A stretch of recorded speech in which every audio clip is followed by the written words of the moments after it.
Yes, ibihe byiza ndetse n'umugoroba mwiza kuri mwese mukomeje kubana natwe mu makuru n'ibiganiro tubategurira kuri uyu muyoboro. Ni amakuru akomeje kugarukaho hirya no hino ku butaka bw'uburasirazuba bw'igihugu cya Congo, mu karere ka Afurika y'ibiyaga bigari, hakurya y'ishyamba rya Kibira ndetse no hakurya y'inyanja ngari. Ni amakuru ndi buze kuba mpera mu burasirazuba bwa Repubulika Iharanira Demokarasi ya Congo, nkakubwira ko kugeza ubu ngubu umutwe wa M23 wongeye gukozanyaho bikomeye cyane n'abarwanyi ba General Dominique Ndaruhutse. Amakuru aravuga ko barwaniye muri groupement ya Bukombo muri teritwari ya Rucuro muri Kivu y'Amajyaruguru. Hiriwe imirwano ikomeye cyane hagati ya M23 n'aba barwanyi bo muri VDP Wazalendo na CMC Nyatura iyobowe n'uwitwa Generali Dominique Ndaruhutse. Ni imirwano amagingo ngaya yatangiye ku isaha saa 11 z'igitondo, kuko amakuru aravuga ko yumvikanagamo urusaku rw'intwaro ziremereye cyane. Ndanakubwira ibice M23 yamaze kwigarurira hano muri teritwari ya Rucuro ndetse no muri teritwari ya Masisi, utibagiwe na Warikare. Hari kuvugwa amakuru menshi, ariko ikiri kuvugwa cyane ni uburyo M23 ikomeje kwitegura urugamba muri ibi bice mu buryo bumwe cyangwa ubundi. Ndanakubwira ko kandi Leta Zunze Ubumwe za Amerika zikomye bikomeye cyane umutwe wa M23. Magingo ngaya Amerika ibinyujije muri ambasaderi wayo muri Loni witwa Dorothy Shea yatangaje ko umutwe wa M23 urwanya ubutegetsi bwa Kinshasa umaze igihe warigabije ibice bitandukanye muri Kivu y'Amajyaruguru n'Amajyepfo. Ndetse Leta Zunze Ubumwe za Amerika zanatangaje ko M23 ngo yanabujije ingabo z'umuryango w'abibumbye zizwi nka MONUSCO kugeza ubufasha kuba bukeneye mu burasirazuba bw'iki gihugu. Ese M23 ibirego ishinjwa irabivugaho iki? Ibi byose ndaje kugira ngo mbabwire n'andi makuru akomeye cyane. Si ibyo gusa, kuko ndaza kukubwira ingingo zigera kuri ingingo 9 nyamukuru zikubiye mu masezerano y'u Rwanda na Repubulika Demokarasi ya Kongo. Abantu bari kumva ngo u Rwanda na Kongo basinyanye amasezerano, ariko ntibamenye ingingo zishamikiyeho cyangwa bakamenya ingingo ya FDLR, gukura ingamba z'ubwirinzi ku ruhande rw'u Rwanda. Ariko hari izindi ngingo ziremereye cyane zigera ku 9 zagiye zigarukwaho. Ibi byose ndaje mbibabwire, ndetse ndanaza kubabwira andi makuru akomeye cyane ari guturuka muri teritwari ya Rubero, nyuma y'uko abasirikare bari bakurikiranyweho ibyaha birimo gusambanya abana bato bagejejwe imbere y'ubugenzacyaha. Hari byinshi biri kuvugwa. Ndanakubwira ibya Colonel Kayina ufungiwe mu gihugu cya Uganda. Uyu nguyu yarashinjwe ibyaha by'intambara ndetse n'ibyibasiye inyokomuntu. Ese Uganda irabivugaho iki nk'iyifite uyu Colonel? Uyu nguyu yanahoze mu bayobozi ba M23. Ndaza no kukubwira n'andi makuru akomeye cyane. U Rwanda rwongeye kwikoma MONUSCO mu buryo bukomeye cyane, ndetse u Rwanda na byinshi rwashinjije uyu muryango w'abibumbye. Ndetse ndanakubwira amagingo y'anga Donald Trump nyuma y'uko aburiye cyangwa agatanga umuburo ku Rwanda na Repubulika Demokarasi ya Kongo. Hari byinshi Donald Trump ari kugenda atangaza, birimo no kuba yahabwa igihembo cya Nobel gihabwa umuyobozi w'indashyikirwa wagaragaje ubwitange ndetse no kurangwa n'amahoro ku isi. Ni igihembo gitangwa rero mu myaka runaka. Donald Trump nawe akaba avuga ko agishaka. 5 kuri 5. Reka mbahereze ikaze n'abasabe gukora subscribe mutarayikora, kugira ngo tujye tubana mu makuru n'ibiganiro tubategurira kuri uyu muyoboro. 5 kuri 5. Reka munyemerere mpere kwikozanyaho rikomeye cyane rya M23 n'abarwanyi bayobowe na General Dominique Ndaruhutse muri teritwari ya Rucuro muri Kivu y'Amajyaruguru. N'ahitwa Birambizo muri groupement ya Bukombo muri teritwari ya Rucuro muri Kivu y'Amajyaruguru. Hiriwe imirwano ikomeye cyane hagati ya M23 n'abarwanyi bo muri VDP Wazalendo CMC iyobowe n'uwitwa Generali Dominique Ndaruhutse. Ni imirwano yatangiye ku isaha saa 12 z'igitondo, aho humvikanagamo urusaku rw'amasasu n'intwaro ziremereye cyane, ndetse byanateye ubwoba abaturage benshi barahunga. Abaturage benshi cyane abari bari muri sheferi ya Bwito bahise batangira guhunga bashaka iy'ubuhungiro berekeza mu bice bitekanye bitari kuberamo imirwano. Amakuru aravuga ko kugeza ubu ngubu bamwe bataye amazu yabo barahunga bariruka. Ni imirwano ikomeye kandi imaze n'iminsi itari mike, kuko n'ahitwa Tongo, n'ahitwa Bambo, Kihondo, Kiyeye ndetse n'ahitwa Nyarubande, Burambo ndetse n'ahitwa Muhanga, ahangaha naho imirwano yongeye kuhubura mu buryo bukaze, ndetse ibice byose nubwo biri kugenzurwa na M23 ariko abazalendo barashaka kubyambura uyu mutwe wa M23. Impande zombi kandi zanahanganiye mu bice bikomeye cyane bya hano muri teritwari ya Rucuro, nyuma y'uko abazalendo aribo batangije ibitero ku mutwe wa M23 muri aka karere ka Rucuro, ndetse byanasize abaturage benshi bahaguye ku bwinshi. Nubwo kugeza ubu ngubu hatari hatangazwa umubare runaka w'abaguye muri iyi mirwano, gusa amakuru aravuga ko habaye intambara ikomeye cyane mu duce twa Kiyeye, Nyanzare. Iyi mirwano yatumye benshi bahunga, abandi barapfa, abandi bava mu mazu yabo, amwe barayatwika, andi arasenwa, ndetse amasasu menshi cyane niyo akiri kumvikana muri bino bice. Kugeza ubu ngubu abakuru b'imiryango itegamiye kuri leta ndetse n'inzego z'ibanze barasaba ko hakorwa ibishoboka byose kugira ngo iyi miryango ihagarare, bityo abaturage bongere bagire ituze n'umutekano mu buzima bwabo bwa buri munsi. Ni imirwano ishobora gusiga n'ubundi M23 yigaruriye n'ibindi bice bikomeye cyane, kuko ni imirwano bisa nkaho n'ubundi M23 ibi bice byose isa nkaho iri kugenda ibikontorora magingo aya ngaya. Reka munyemere n'ubundi nterekeze ku ngingo cyangwa nyarukire kuri izi ngingo 9 nyamukuru zikubiye mu masezerano y'u Rwanda na Repubulika Demokarasi ya Kongo basinyanye hariya muri Leta Zunze Ubumwe za Amerika. Kuwa gatanu ushize tariki ya 27 Kamena 2025 nibwo i Washington DC u Rwanda na Kongo basinyanye amasezerano y'amahoro yanditse amateka ku isi hose. N'amasezerano agamije kurangiza intambara iri kubera mu burasirazuba bwa Kongo. Aya masezerano yagezweho binyuzwe mu ruhare na Leta Zunze Ubumwe za Amerika, yari amaze igihe rero kirekire ategerejwe na benshi, akaba yashyizweho umukono na Minisitiri w'Ububanyi n'Amahanga n'Ubutwererane w'u Rwanda Ambasaderi Olivier Nduhungirehe, ndetse na mugenzi wa Kongo Therese Kayikwamba Wagner. Ingingo z'ingenzi ziri muri aya masezerano akubiye mu ngingo zigera ku 9, arizo iya mbere, kutavogera ubusugire bwa Repubulika ya Demokarasi ya Kongo n'ubw'u Rwanda, kubuza imirwano cyangwa guhagarika imirwano. Ingingo ya kabiri ni uguhagarika cyangwa kuvana ingabo mu bikorwa byo kwamburwa intwaro no kwakira imitwe yitwara nka gisirikare itari iya leta habanje kugira ibisabwa. Icya gatatu ni ugushyiraho uburyo buhuriweho bw'ubugenzuzi bw'umutekano hagamijwe kurandura umutwe w'inyeshyamba wa FDLR urwanya ubutegetsi bw'u Rwanda no guhagarika ubufasha bwose bwa leta kuri uyu mutwe n'indi mitwe ifitanye isano. Gucyura impunzi no gusubiza mu byabo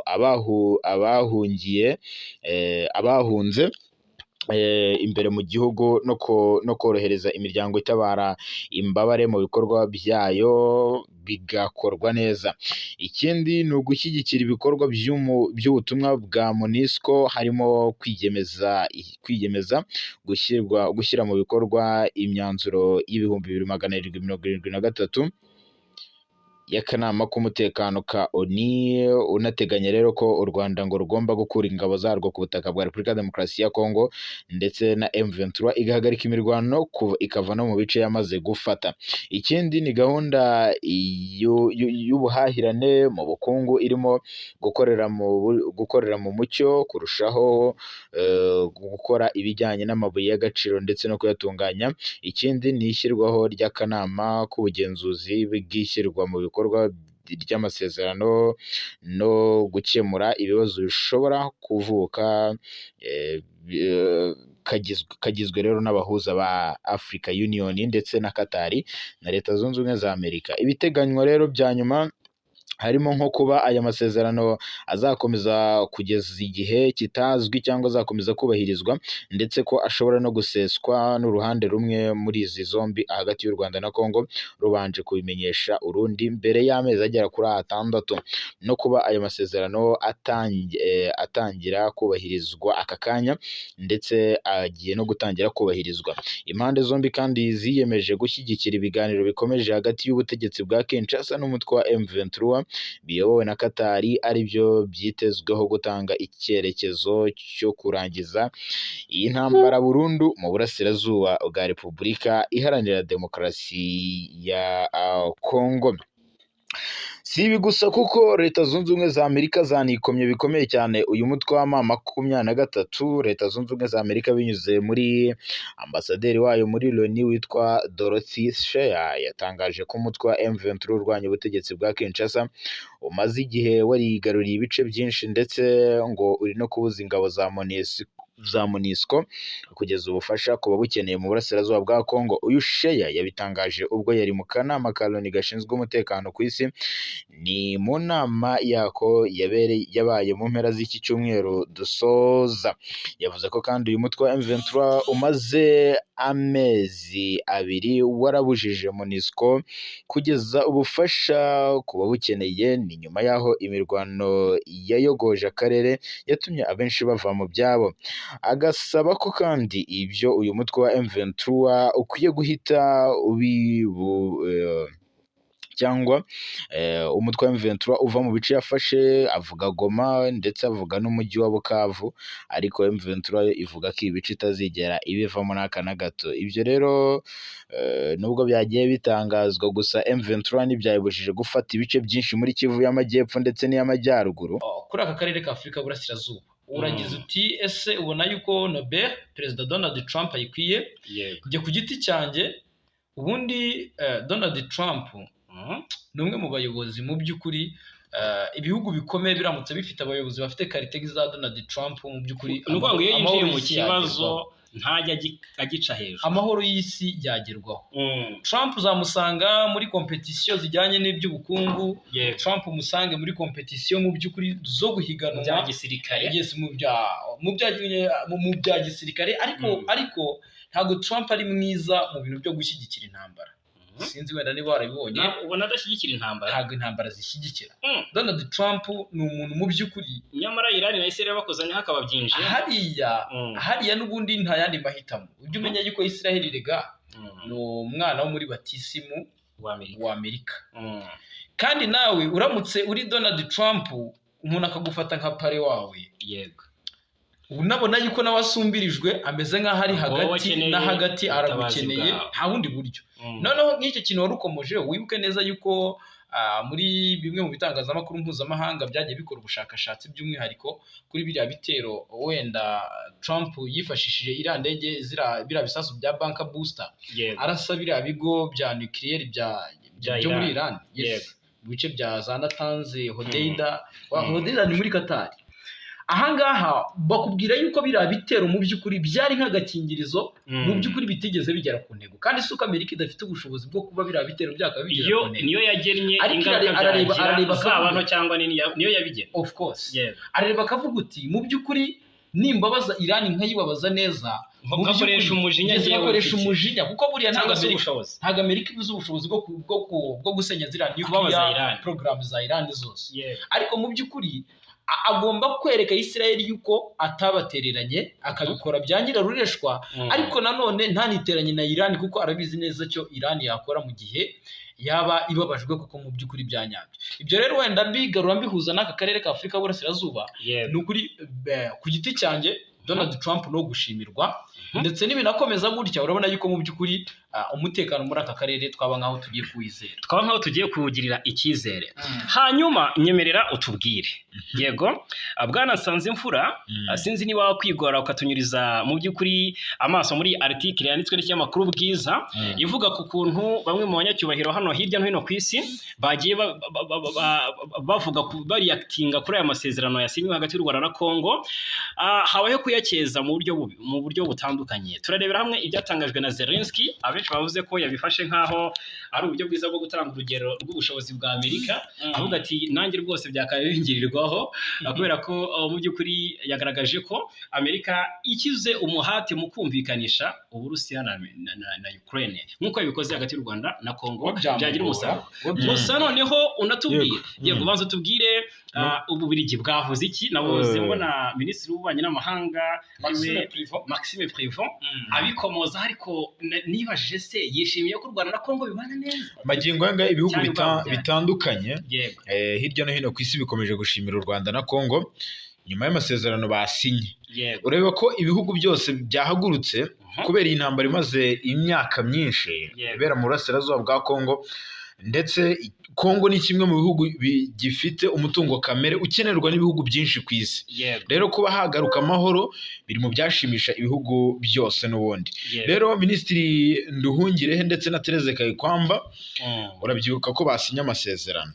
Bayasinye kabisa. Ububiligi rero biciye muri minisitiri wabo w'intebe akanaba na minisitiri w'ububanyi n'amahanga Maxime Prévost yatangaje ko kabisa bakiranye na yombi aya masezerano uko yasinywe cyangwa bayishimiye.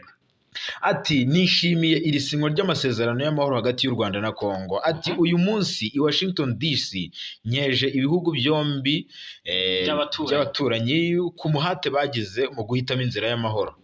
Ububiligi kandi bwavuze ko bushimira Leta Zunze Ubumwe za Amerika kubwo gushobora kuyobora ibi biganiro byaganishije ku isinywa ry'ariya masezerano nyine zibifashwamo na Qatar yari assistant. Qatar n'undi niyo yabitangije urabyibuka, ahubwo Amerika izikomerezaho bijyanye n'uko ari yisobanukiwe neza iki kibazo. Rero iki gihugu cy'u Rwanda, u Rwanda urabyibuka ko wumve ko Qatar yasigaranye nyine inshingano zo guhuza noneho Kongo n'umutwe bahanganye. Amerika yakoze icyo guhuza ibihugu bishyamiranye. Siko bimeze bwana Hamad. Kugeza ubu ngubu u Rwanda rumaze igihe rwaracanye umubano n'igihugu cy'Ububiligi. Ari naho nshaka ko twitsa ikibazo bifite niho nza kugikomora. Ndetse kikavuga ko umushinga w'ibiganiro wa biriya bihugu byombi byayobowe wubakiye ku biganiro byabereye i Rwanda byatangijwe n'umuryango wa Afurika yunze ubumwe. Kwa Prévost rero ishyirwa mu bikorwa urabyibuka ko bimaze igihe bigaragara ko Ububiligi nabwo bushaka kugaragaza ko bushaka gukemura iki kibazo. Ntabwo bwagaragaje ko bushaka kugikemura, ahubwo bwagaragaje ko bushaka kucyenyegeza bubyita kugikemura. Kubera ko niyo hari umusirikare wapfiriyeyo wo mu Bubiligi wayoboraga amadrone. Niwe warashyize za Warikari Jean Flanders. Ububiligi bwari bufite gahunda yo gufasha Kongo kurwana na M23 ariko buciye hejuru. Oya nta nubwo Kongo ntabwo Ububiligi ari bwo gukemura iki kibazo cya Kongo. Icyo ndi kuvuga rero byita kuri umagi. Gusa bo niko umagi gihwa bashatse kuruma bahoha. Yes of course. Yego noneho bashaka kugaragaza nicyo nakwita uburyarya. Uwitwa Maxime Prévost agira uruzinduko mu karere ariko burya nta nubwo rwari rwibanze kubanza kuri Kinshasa kuko niho yahereye. Ntabwo ari bari kubanza burya no guca kure hariya hafi. Yashaka kuganira na Museveni ku cyatuma Ububiligi bibaho ko ntibyitwa urwango nyine rweruye. Wenda baryaryane n'u Rwanda ariko bagira ibyo bagira gute bakomeza ubundi Ababiligi barasigarana u Burundi. Nicyo navuze kuko n'amafaranga yagenerwaga u Rwanda yandi bakwansoninze bako bati ntabwo ubwo ahubwo se barakansonize ahubwo ayo basanzwe bagomba guha u Rwanda. U Rwanda rukimara kuvuga ruti ni mutware ducira umubano bahise bayihera u Burundi. Barasigarana u Burundi kuko ubundi buriya ibihugu bisa naho byakubiswa akanyafu muri aya masezerano. Hari igihugu cy'Ubushinwa mbere na mbere, buri Bushinwa na Leta Zunze Ubumwe za Amerika ari nayo mbona pushing factor ya Donald Trump. Pushing factor ya mbere ni uguhangana n'igihugu cy'Ubushinwa. Murabizi neza yuko igihugu cy'Ubushinwa n'amasezerano y'amabuye y'agaciro n'igihugu cya Kongo ibi ngibi rwose ntawe ubishidikanyaho, cyane ko bafitanye amasezerano menshi agiye atandukanye mu by'ubucuruzi n'ubucukuzi bw'amabuye y'agaciro. Ahangaha rero niba Leta Zunze Ubumwe za Amerika zamaze kugeramo byanga byakunda, navuga yuko bitendetse kunda Abashinwa. The second one, igihugu cy'Ububiligi nka master colony wa Kongo ndetse n'u Rwanda n'igihugu cy'u Burundi, ariko u Rwanda rwo rwarabananiye rwanze gukomeza kuba ingaruzwa muheto. Ahangaha Ububiligi murabizi neza yuko Kongo navuga yuko ari nk'umutima, ni umutima w'Ububiligi. Burya iyo mu Bubiligi mu by'ukuri krize zabaye, krize yaba iz'ubushobozi, iyo bazi neza ko bafite Kongo baravuga bati iki ngiki ntabwo kikiri ikibazo gihangayikishije. Ariko uyu munsi aya masezerano mu by'ukuri arimo arasinywa hagati y'igihugu cy'u Rwanda, yamaze kugenda anasinywa nako igihugu cy'u Rwanda n'igihugu cya Kongo, mu by'ukuri aratambamira umubano w'Ububiligi, especially igihugu cy'Ubushinwa n'igihugu cy'u Burundi na kerega bura nacyo kirimo. Yego n'u Burundi burimo. Hanyuma icyo nshaka turasa ku ntego ni ikindi kibazo mfite. Amasezerano arasinywa hagati y'u Rwanda na Kongo. I Rwanda byari byaranze kuki ariko credit iri guhabwa Washington nta ruhare rwa rubanda mubonamo. Ujya Perezida Donald Trump ariko sinzi niba wabyitegereje yabanje kuvuga uti byambabaje kuba Perezida Joe Lorenzo nubwo bwose yahawe inshingano zo kuyobora Burya hakaba hari nka Tete Antonio. Yes of course. Yavuze ati nubwo bwose uyu muvandimwe uyu muyobozi Joe Lorenzo ari afite izindi nshingano zo kuyobora umuryango wa Afurika yunze ubumwe ariko yagombaga kuboneka cyangwa agahagararirwa iyo credit mu bigaragara. Ushobora gusanga Rwanda yarigeze kujya nko kuri 40%. Uyigabanyiriza ku giti cyanjye ariko kuko they played a big role.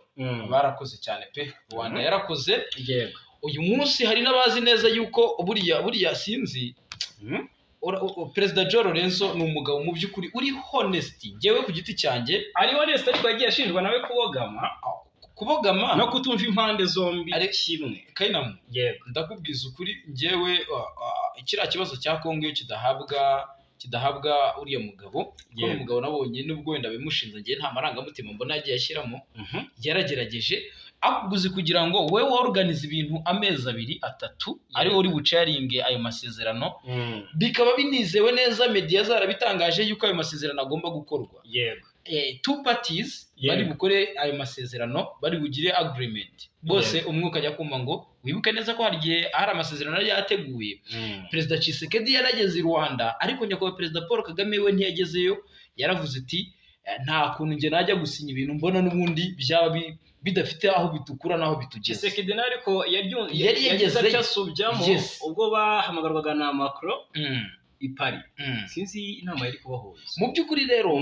Noneho ukibaza umuyobozi nk'uwo nguwo wafashe umwanya agategura ibiganiro nk'ibyo noneho hakaba provocation yuko wenda party zitari bwumvikane mu kuba zaza gusinya amasezerano ariko ugakomeza gusa naho wowe iyo burden uyifite ugomba kumva yuko ugomba kuhaba ukawikorera kandi ufite n'uburenganzira bwo kuyikuramo kutura ukavuga uti okay ngewe ndananiwe niba koko Afurika yunze ubumwe yaranyizeye ngo mbe nk'umuhuza muri ibi biganiro. Sinzi ntabwo nigeze mbona official statement ya Angola ngo yerekane proudness y'intambwe imaze guterwa batangije. Urumva ngo bagaragaze ko bafite pride ku bw'ibi bigezweho kandi aribo bagize gute babitangije. Sinzi niba byaba ari uburakari bwa Lorenzo kuko yigeze gutangaza ko ubundi ibibazo byakabaye bikemurwa n'Abanyafurika bikaba byambutse imipaka byambutse imigabane. Urabibona ute reaction ya Lorenzo ntiyari ikenewe? Nubundi ntarirarenga kuko turabizi neza ko amasezerano asinywe uyu munsi. Ibiro bya Perezida wa Repubulika Tete Antonio afite ubushobozi bwo kuba yaza gusohora official statement igaragaza mu by'ukuri ibyishimo bagize ariko muri rusange wenda usibye na Angola wenda tutanibanze kuri Angola ubundi iyi ni Afurika yose kuko buriya nahoze mbona bavuga n'umwe mu basesenguzi avuga ati dukurikije amateka y'intambara yo mu karere ka Afurika y'Uburasirazuba ubwo ni intambara n'ubundi zo mu burasirazuba bwa Kongo zimaze imyaka 30 yamaze kugaragaza yuko nyuma y'intambara ya kabiri y'isi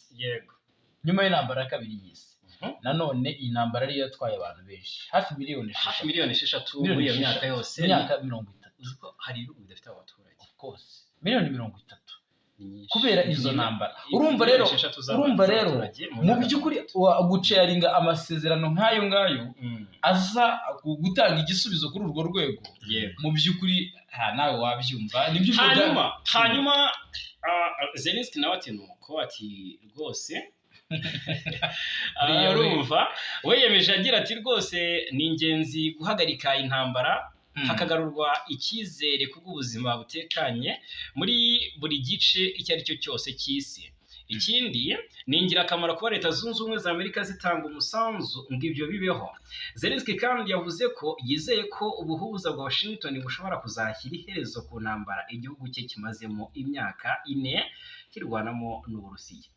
Umugabo yabuzacira nayamira mu by'ukuri niba ubyumva Zelensky we yaratsinzwe mu bijyanye n'intambara. No kuvuga ngo nawe ubwe ariko Zelensky wari ugasanga nawe ubwe magingo ya Zelensky ntabwo yareka gushyigikira Donald Trump. Zelensky yatangira iki kibazo cya Kongo ari diplomatic agreement bitasabye intambara igihugu cyo bakigize umusaka barakirashe hari amahitamo y'uko ashobora kwemera ibiganiro n'Uburusiya n'ibyo byose bitaragerwaho. Yari yabyemeye ariko biza kuba nyuma y'uko Donald Trump amubuza.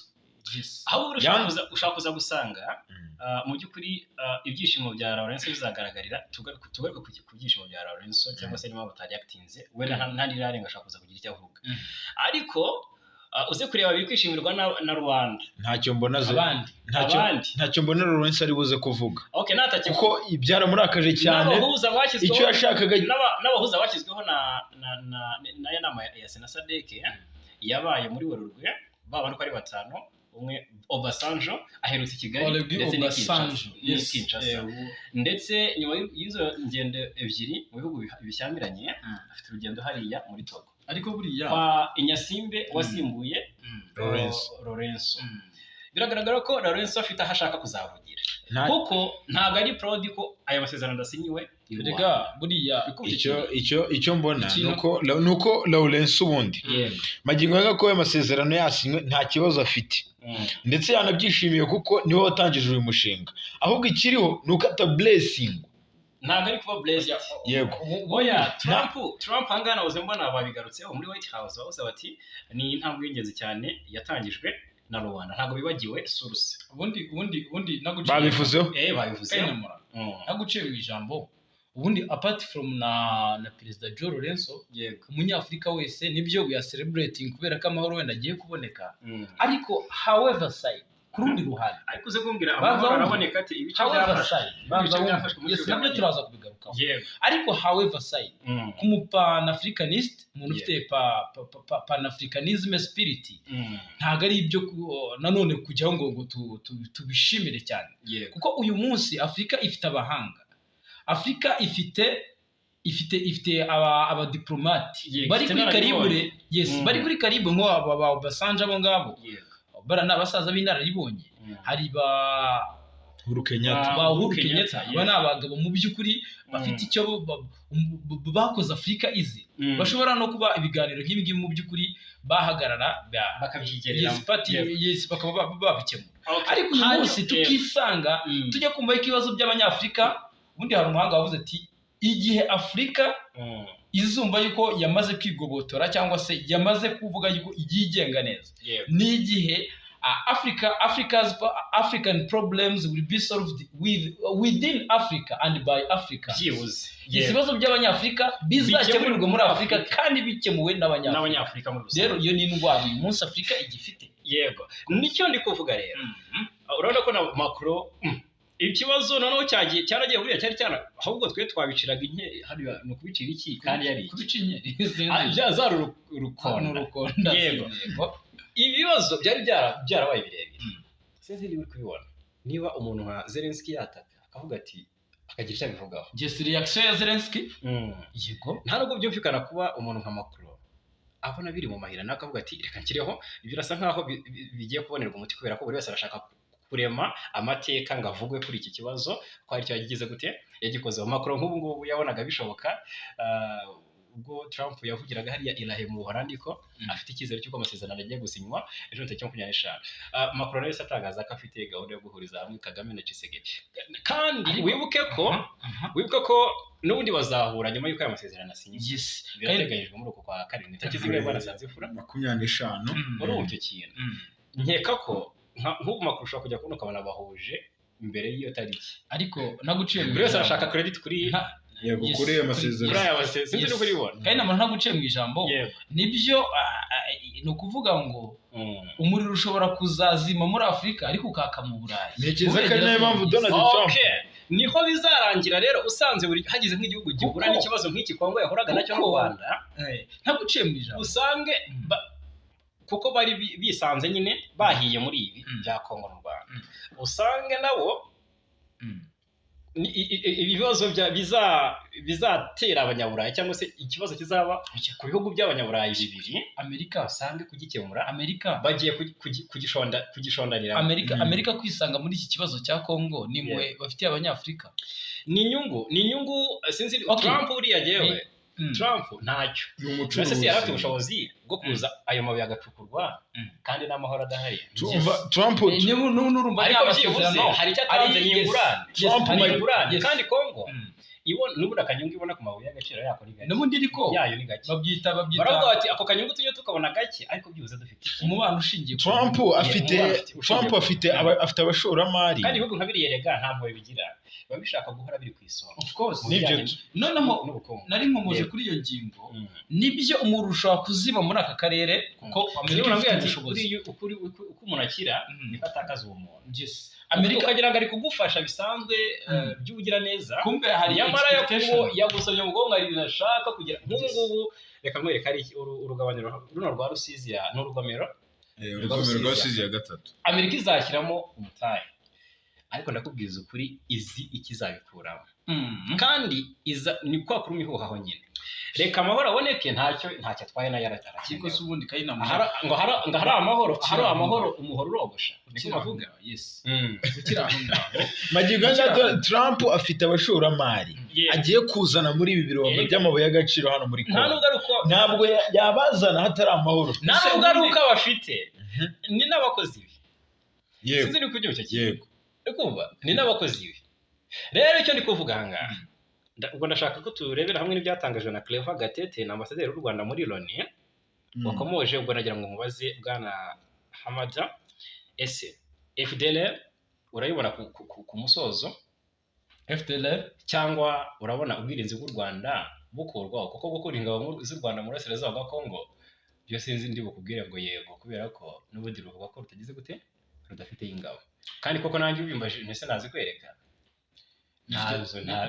bifite possibility yuko FDLR yo gusenyuka aho bishoboka irasenyerwa muri Kongo ko hari abandi banyanyagiye mu Burundi bajya mu bihumbi aho ngaho niho ruzingire icyo nicyo kibazo rero bishobora umuntu ushobora kuzimba muri Kongo ukataka kibiri reka nkubwire ayo masezerano intambara urabona hatarimo possibility aya masezerano ashyizweho umukono nibyo kandi byemejwe likely byamaze kwemezwa ariko igisigaye no kuyashyira mu bikorwa kuko kwemera ikizagonga Kinshasa ni FDLR yonyine kandi nicyo yasinye kandi u Rwanda narwo urebye nicyo yasinye u Rwanda narwo ruvuga niyo ntandaro y'ibibazo by'umutekano u Rwanda narwo ruvuga ko rutazakuraho ingamba z'ubwirinzi mu gihe FDLR igihari iba yego FDLR yagiba nyambukiranya imipaka maze kuva gukwira akarere ubu wavuze ngo abipretendinga bakajya mu bihugu bya Uganda bakareba FDLR ubu habura abipretendinga bakajya muri za Kenya bakareba hari hasigaye cyakora nuko nabonye hariho komite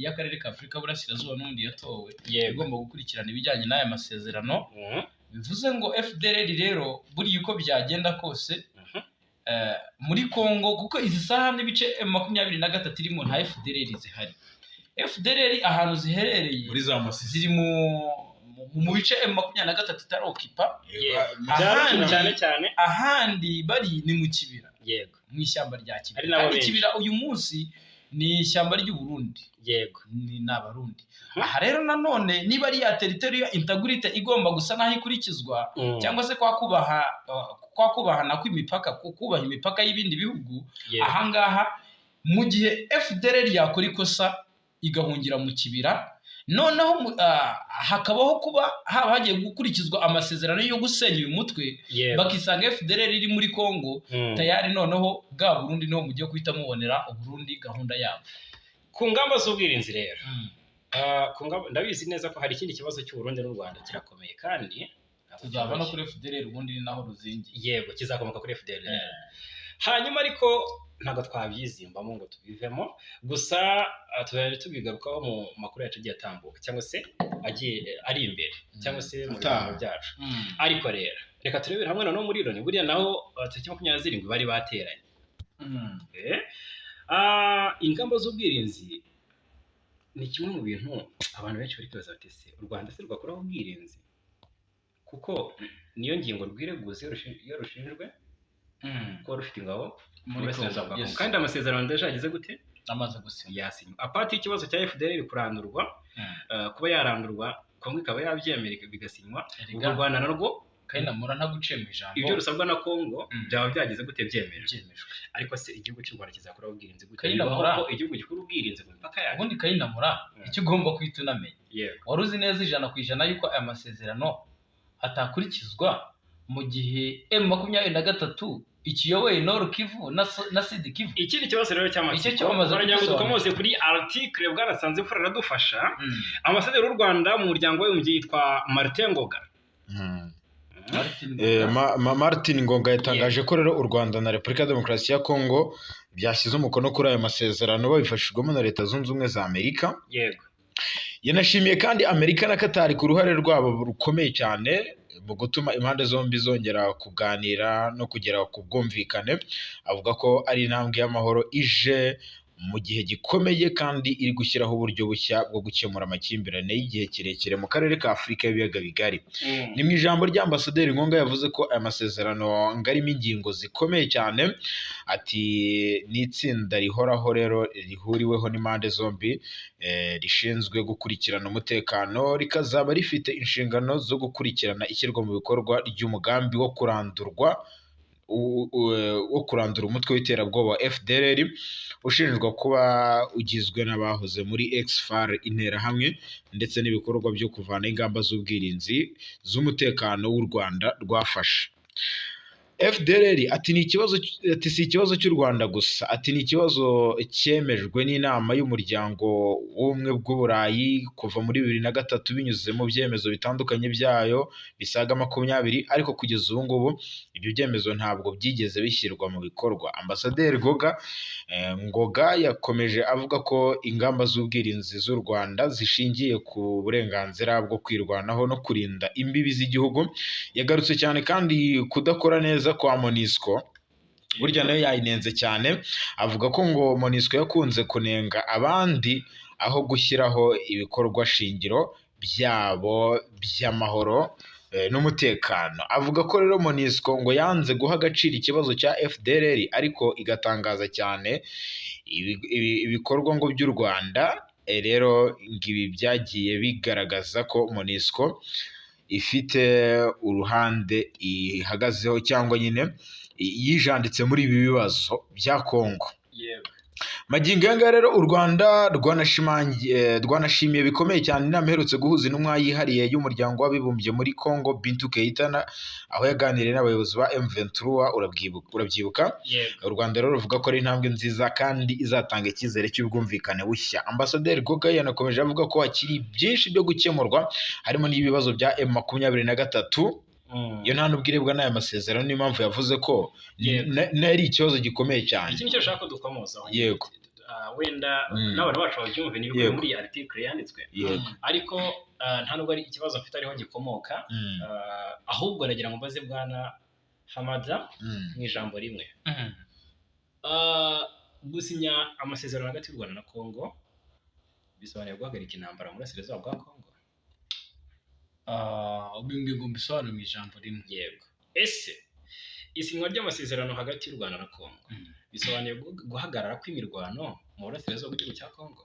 Ikintu namaze kubona, aya masezerano nabashije wenda kunyuzamo mu article 9 yose agiye afite n'ubundi duka tugiye dutandukanye twagiye tuvuga kuri aya masezerano, nuko mu bikubiye muri aya masezerano hari ibigomba kureba u Rwanda nk'igihugu ubwacyo. Yego. Ubwo harimo izo ngamba z'ubwirinzi, harimo ko kuba basukura amasezerano y'ubucuruzi na Kongo. Yego. U Rwanda na Kongo ayo masezerano mu by'ukuri arimo abareba bo nk'abo nk'ibihugu. Ariko nanone hakazamo izindi article zigenda zikomoza ku kijyanye na M23, kuko ngenda nagerageje gucishamo amaso, harimo ingingo zijyanye n'uko iyi M23 nibamara kubona nyine amasezerano ari gushyirwa mu bikorwa, nibigera ku ngingo yo kugira no kwambura imitwe yose yitwaje intwaro iri muri Nord Kivu, imitwe idashingiye kuri leta. Kandi M23 nayo iri muri iyi mitwe. Ikindi harimo ingingo ivuga yuko abayobozi yaba b'imitwe ndetse n'abasirikare batigeze bijandika mu byaha mpuzamahanga cyangwa se ibyaha bihanwa n'umuryango mpuzamahanga, yego, bo bashobora kuzaba recruited mu gisirikare. Ariko nanone nkibaza, ubundi se u Rwanda rwajya gusinya ari amasezerano na Congo, yego, mu by'ukuri hatarabayeho kumva yuko Congo igomba kuba yaganira na M23 ngo bumve neza niba koko M23 izakurikiza ayo masezerano azaba yavuye hagati y'u Rwanda n'igihugu cya Congo. Bivuze ngo ku rundi ruhande hashobora kuba hari ubwumvikane hagati ya M23, cyane ko wumvise nubwo muri Washington harimo harabera amasezerano, M23 nayo iri hehe? Iri muri Qatar. Gusa rero aya masezerano wibuke ko nta ntumwa za M23 zikiri i Doha, kubera ko kandi impamvu zavuye kubagaho nuko hari bitaragendaga neza mu biganiro. Magingo ngaya ngoga icyo wenda yagarukaga ari cyo mwanashingiragaho, yavuga ko aravuga ko icyizere cy'amahoro nibyo cyashyizweho umukono kandi bishobora kuba bizatanga umusaruro, ariko avuga ko bitizewe neza kuko hari kugaragara ubwitange n'ubufatanye buke mu gukemura iki kibazo. Cyane cyane yagarutse ku kibazo cya M23, mvuga wenda ko ngo hatageze hagaragaramo ubwitange ndetse n'amahoro, kuko niba koko bavuga ko imirwano ikwiye guhagarara mu burasirazuba bwa Congo, bagafata u Rwanda na Congo bakabihuza, kandi u Rwanda rufite ibibazo rufitanye na Congo, ndetse na M23 ifite ibibazo ifitanye n'ubutegetsi bwa Kisa. Nicyo ndi kuvuga, ubu ngubu imirwano ihagaze, kandi u Rwanda ari rwo rushinjwa kuba rufasha M23. Byaba bisobanuye ko deja byari u Rwanda rwari ruhanganye na Congo. Ubibonesha amaso nicyo wahita ugira uvuga. Imirwano rero yakomeje, imirwano iracyari, turaje tuyinjiramo. Gusa turagira ngo turebere hamwe ko abafatanyabikorwa ba FARDC batsinzwe bagataha uruhongohongo, abatashye ari imirambo, abatashye ari casualty, ubwo harimo za SADC. Ubwo reka tunakomoze kuri iyi ngingo ivuga ko mu by'ukuri icyiciro cya nyuma cy'ingabo z'umuryango wa SADC wari worohejwe kurwanya umutwe wa M23 mu burasirazuba bwa Congo kuri 6 cyatashye giciye mu Rwanda. Ubu ni icyiciro cya kangahe bwaratsanze? Ni cya kane. Ni icya nyuma ariko se ni icya magingo ni icyiciro bashize ariko ni icya gatanu mu kampu yabo hasigaye bibiri, icya gatanu ibikoraporo by'ibibiriti, ni icya gatanu kugeza ubu ngubu. Amakuru hari nuko izi ngabo za SADC zari za nyuma zari zisigaye hano mu burasirazuba bwa Congo, abagera kuri 500, ariko hakaba havugwa ko hari n'abandi ngo bakiri mu mashyamba baburiwe irengero bo bareke. Hatashye abagaragara bariya baburiwe irengero, bivugwa ko buriya yari intention.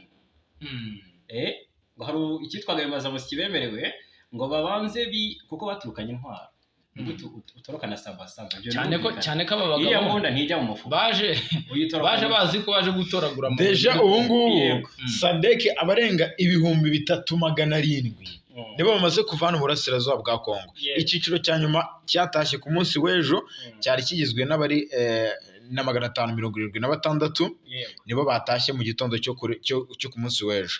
Biravugwa ko hari aba FDLR ngo bemereye SADC ko hagize abatoroka, hari inzira babereka zibageza mu bice bya Uvira. Urumva batoroka n'iki? Intwaro.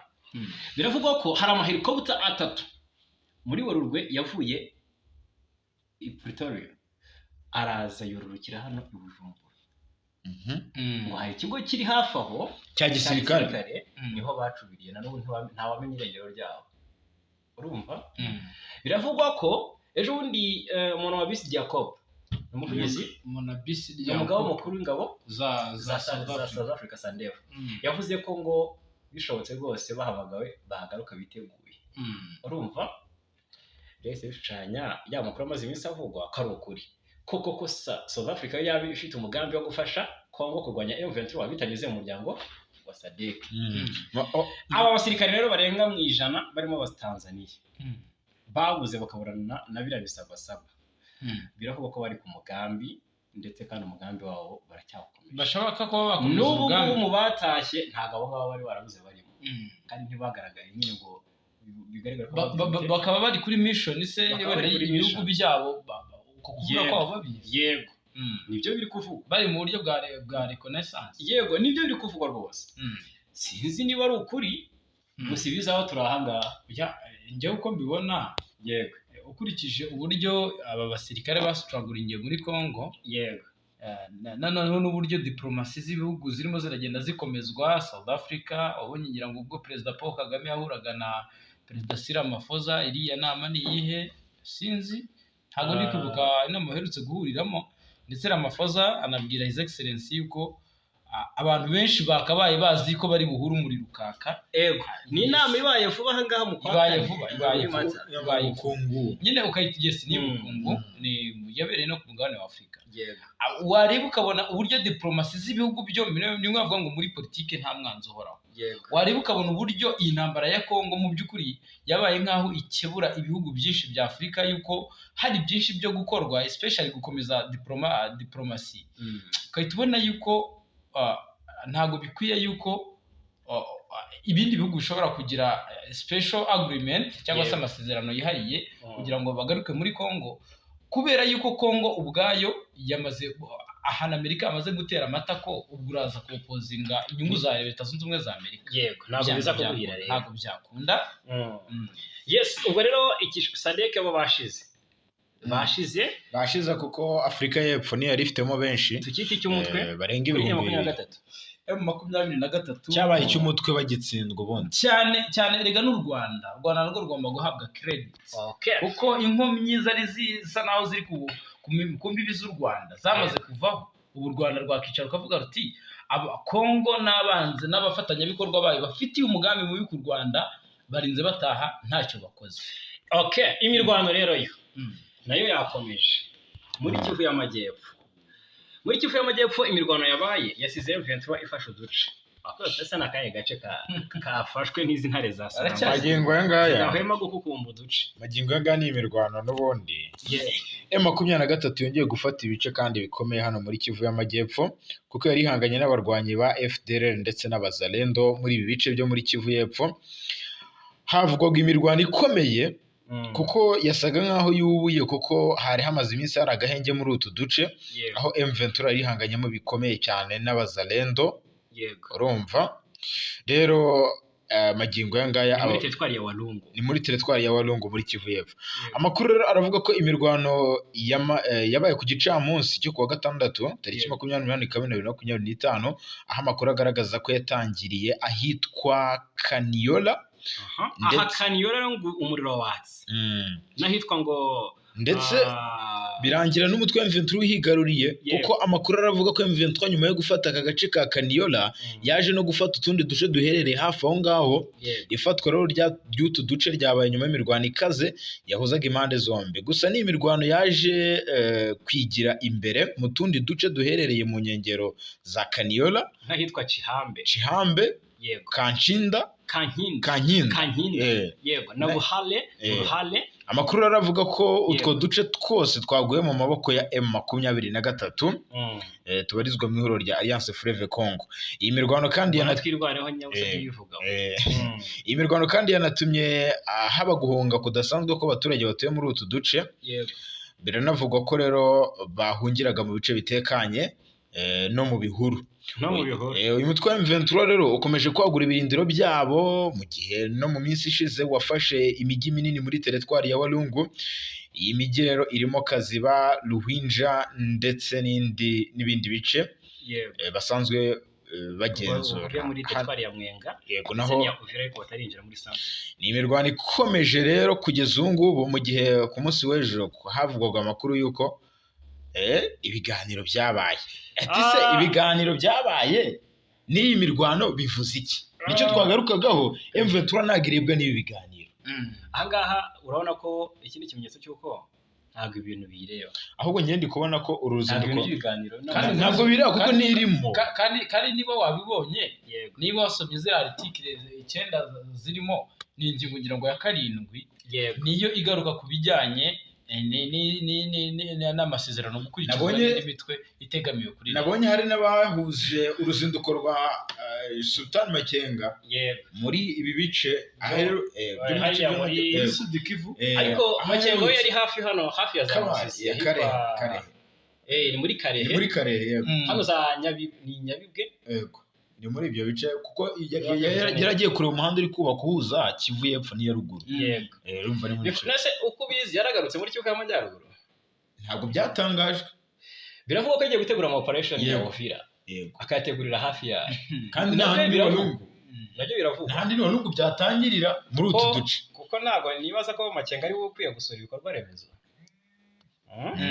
Nkurikije uburyo M23 ifite buri umwe, buri kintu cyose ifite buri umwe ugishinzwe kandi ugifitiye ubushobozi. Yego. Rero kumva ngo Makenga nyine byateye abantu urujijo kuko yaragaragaye ari kumwe na Brigadier General Bernard ndetse na Wilingom.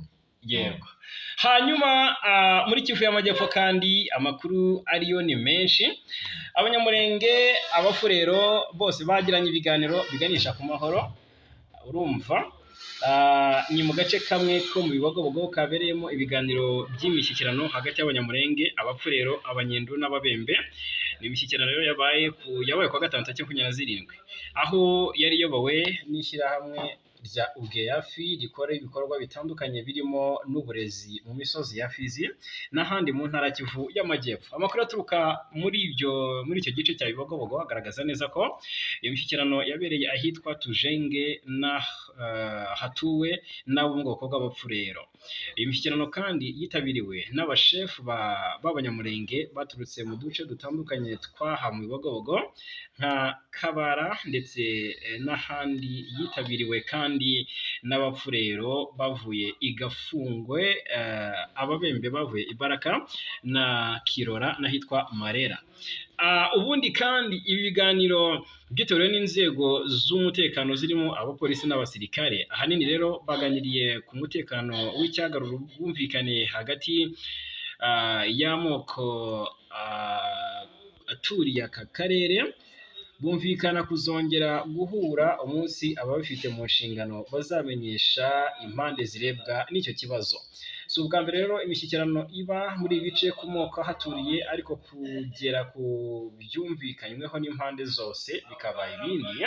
Amaherezo rero bikarangira ibitero bya Wazalendo byongeye kugabwa ku Banyamurenge. Mu mwaka ushize nabwo ibyo biganiro byarakozwe hagati no mu mpera zawo. Ibyo rero ntibyatumye mu by'ukuri ibitero bitagabwa ku Banyamurenge. Mu kwezi kwa 12 k'uwo mwaka ibi bitero byongeye kugabwaho kandi mu kwezi kwa 3 uyu mwaka wa 2025. Iyi mishyikirano rero inakozwe mu gihe abo mu mutwe w'Abazalendo bari baherutse gutuma ku Banyamurenge ko bari gutegura kugaba ibitero karabutaka iwabo mu Bibogobogo. Ubwo butumwa rero babuhawe kuwa 5 w'icyumweru gishize. Nyamara ku rundi ruhande ibiganiro bishobora gutuma amahoro arambye abasha kugerwaho nubwo bitizewe na bose. Ubwo rero urumva ko ibiganiro byahuje abo muri iyi mitwe.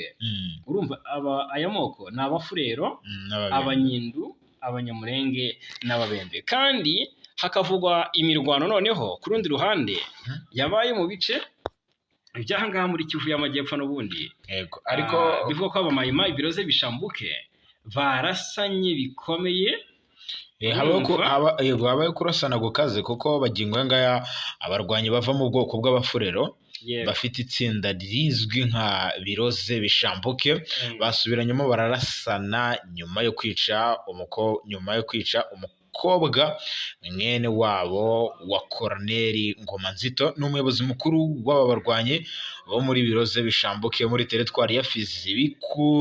Amakuru rero avuga ko kugeza ubu ngubu abaturage baherereye ahitwa Rugezi na hafi y'ahitwa Kasiro, aho biroze bishambuke yasubiranyemo yica irashe umukobwa mwene wabo wa Koroneli Ngomanzito, bica kandi n'umukomanda muto wo muri uyu mutwe wa biroze bishambuke. Nk'uko bivugwa rero magingo ya ngaya uyu kwica uyu mukobwa wo mu bafurero ufitanye isano rya hafi na Koroneli Ngomanzito bakanica n'umukomando uyoboye iyi batayo y'Abazalendo. Ibi byabereye ahitwa Igasiro kuko nyuma magingo ya ngaya haravugwa ko uyu mukobwa w'uyu mukomando ngo bamuhoye ubusa. Amakuru akomeza avuga ko rero isubiranamo ryakomotse ku byo Abazalendo bari bahugije cyangwa ngo bageze mu isoko, ahantu hitwa mu isoko, ubwo ni guhaha niko navuga. Rero basanga bamwe mu baturage barahari, noneho biza kurangira ahitwa Kasiro, ndetse amakuru aravuga ko ngo aha nyine iri soko rituye ahitwa Kasiro n'ubundi. Rero habayeho gusubiranamo kugeza ubwo abaturage benshi batazwi umubare baguye muri ibi bitero, ndetse amakuru aravuga ko intandaro yo gusubiranamo ryaturutse kutumvikana kw'iyi mitwe. Ni amakuru avuga ko kugeza ubu ngubu uyu mukobwa magingo anga iraswa rye ryateye urujijo, kuko bikomeje kugenda bigarukwaho na benshi, kuko yari umwe mu bakomando, ni umukobwa w'umukomando, kandi Ngoma Nzito ni umwe mu bantu bakomeye cyane, niyo mpamvu byateje ikibazo gikomeye cyane uku kurasana kandi hagati y'abarwanyi. Byanatumye rero kugeza ku isaha saa 10 z'umugoroba aribwo imirwano yasaga nkaho iri gucogora. Kimwe cyo ntiharamenyekana iby'iyi mirwano yangije, gusa uku kurasana kwabereye n'ahitwa Gitumba, ariko nk'uko bikomeza byemezwa urusaku ngo rw'imbunda zemereye cyane n'izoroheje nizo zumvikanaga muri ibi bice mu buryo bumwe cyangwa ubundi. Hagati aho rero amakuru arakomeza avuga ko imirwano ishobora kongera gukomeza, kuko ababiroze bishambuke nyuma yo gusubiranamo. Birashoboka ko ngo baba bari no gutegura ibitero bagiye kugaba kuri uyu mutwe wa M23 na twirwanaho ahitwa Rugezi, ndetse hari n'amakuru avuga ko hari ibitero baheruka kugaba kuri uyu mutwe mu ntangiriro z'iki cyumweru gishize. Ni ibitero kandi byasize basubijwe inyuma nanone. Hagati aho rero urumva tuba dukomeza kugenda tugakurikirana aya makuru. Yego, muri agira intabaza mu Rugezi iminsi 2 kufata 27 baravuga ko ngo biboneye abazalendo, urumva hari muri Fizi birumvikana, biboneye abazalendo, urumva ngo bazindutse bagaragara ku dusozi twaho ngaho, urumva bavuga ko abazalendo bari gucaracara ku marango, yego, ngo bari kuri leta za mushikashika, urumva abaturage banga rero ngo ntago bazi gahunda z'aba bazalendo kandi ntago ari nziza nyine, urumva birumvikana kandi kuko ibice bikomeje kurangwa umutekano muke. Uzi ko abazalendo none basigaye bagira gutya bagakanga abaturage bati turategura ko bagaba ibitero umunsi runaka. Irubero tubwira abasirikare ba 45 bakurikiranyweho ibyaha birimo no gusambanya abana bato. Urukiko rwa gisirikare rwa Butembo mu murwa mukuru wa Rubero mu ntara Kivu ya ruguru bari kuburanisha abantu 92 barimo abasirikare 45 ba Repubulika ya Demokarasi ya Kongo, aho bari gushinjwa ibyaha birimo gufata abana ku ngufu. Nk'uko byasobanuwe n'ubushinjacyaha bwa gisirikare, burashinja ibindi byaha bikomeye aba basirikare, harimo no gushimuta abana bato, kubambura ndetse bakoresheje imbaraga. Ibi rero byakorewe no muri teritwari ya Rubero n'ubundi hagati ya 2021 na 2024 bikorerwa abantu 93 barimo abana 25 bafite imyaka iri hagati ya 17. Bamwe bakorewe ibi byaha mu buryo bukomeye. Izi rero manza ziri kuburanishirizwa ahantu hatandukanye hakomeye cyane hakorewe ibyaha. Izi manza rero zishingiye ngo ku mahoro ndetse n'ibindi bitandukanye. Magingo yangaya rero ahakorewe ibyaha, aba bakorewe ibyaha bahise bashyikirizwa rero urukiko kugira ngo rubaburanishe. Izi manza zatangiye muri 2026 kandi 2025 biteganyijwe ko zizamara iminsi 10, kandi abazahanwa n'ibi byaha bakazakatirwa ibihano bigera ku gifungo cya burundu.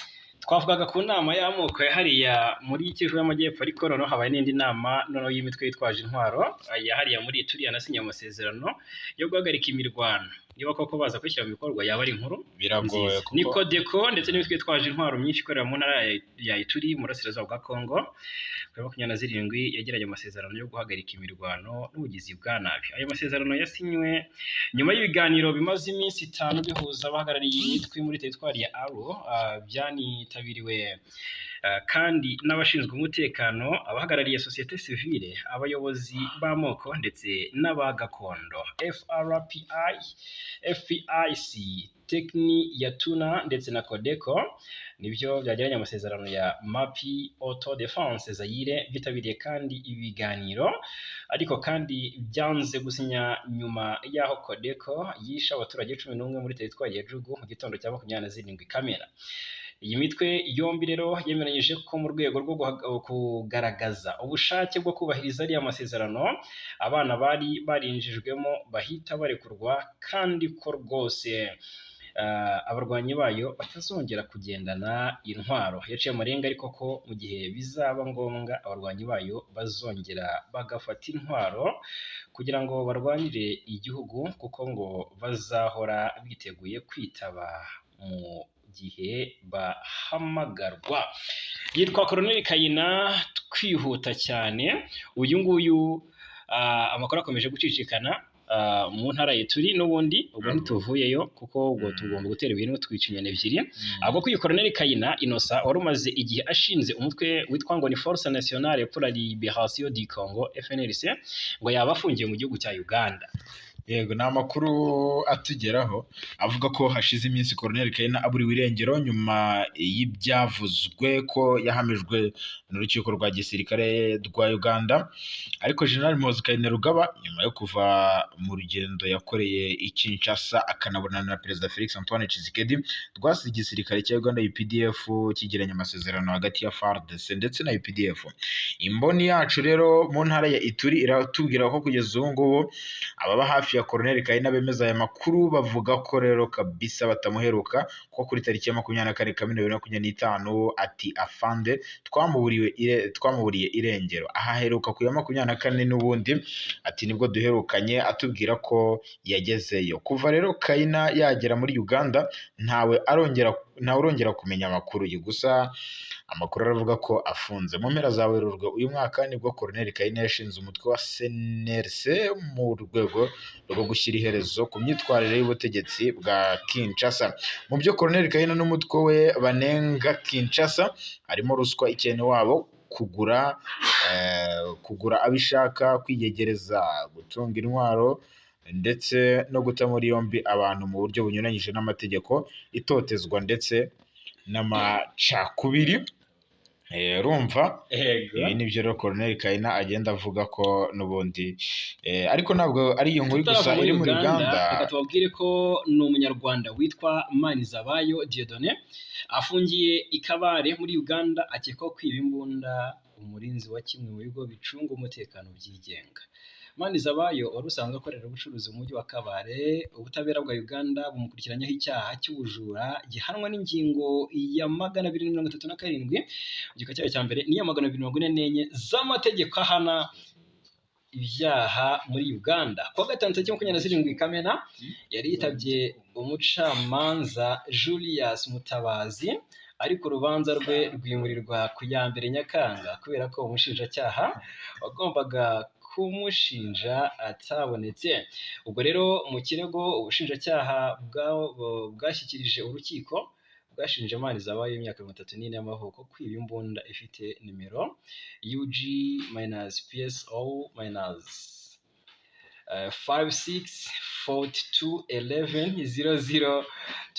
UG-PSO-5642110028-1520 ndetse n'amasasu abiri, byose bifite agaciro k'amashiringi ya Uganda $3,200,000, ukuvuga harenga $1,270,000. Imbunda ashinjwa kwiba ni iya sosiyete icunga umutekano ya Ruhama Vetera Security Company, akaba yarabikoze ku ya 10 Mata 2025. Twambuke inkuru n'imwe isigaye tugara ku musozo. Iran yari yivuganye wahoze ari umunyamabanga wa Amerika, Imana ikinga akaboko. Yego, Imana yakinze akaboko kuko byahishuwe ko Iran yigeze kugera amajanda cyangwa kugera hafi yo kwivugana uwitwa Mike Pompeo wahoze ari umunyamabanga wa leta ushinzwe ububanyi n'amahanga muri manda ya perezida Donald Trump muri 2022. Uyu Pompeo yabaye umunyamabanga wa leta wa 70 kuva muri 2018 kugeza muri 2021. Bivugwa ko ngo yarokotse ku buryo bw'igitangaza ku mugambi wari wateguwe kumwica muri hoteli y'iri Paris. Amakuru avuga ko mu gitabo cyitwa mu kinyamakuru cyagaragaje ko rero magingo ngaya uyu nguyu yarokotse, kuko abanya-Irani bari babizi ko ngo yari acumbitse muri hoteli y'i Paris uyu Mike Pompeo, ariko byagaragara ko hari umugambi wo kumwivugana. Ati nta bindi bisobanuro byinshi byari gutangwa, ati Imana yakinze akaboko. Iki gitabo rero cyagiye ahagaragara kivuga kuri iyicwa ry'uyu mugabo. Biravugwa ko rero abanya-Irani ubwo bageragezaga kumwivugana, bamwe mu bayobozi bo muri Leta Zunze Ubumwe za Amerika nibura inshuro 3 mu myaka itatu yabanje mbere yuko Donald Trump ajya ku butegetsi atorwa, bari kugenzura uyu muyobozi. Ikindi rero kidasanzwe kivugwa muri iki gitabo ni uko Iran yari ifite amatsiko y'ubwicanyi bwakorerwaga ku butaka bwa Leta Zunze Ubumwe za Amerika, ngo bigizwemo uruhare n'uyu mugabo witwa Mike Pompeo wabaye minisitiri w'ububanyi n'amahanga. Ibi byose rero byagendaga bigarukwaho. Yes, ngayo nguko rero reka tubashimire cyane. Dushimire cyane bwana Nsanzimfura Jarimura. Koze cyane bwana Fagi Kayinamura. Dushimire cyane abakunzi bacu. Amakuru n'ibiganiro byo kuri uyu muyoboro nakagaruka.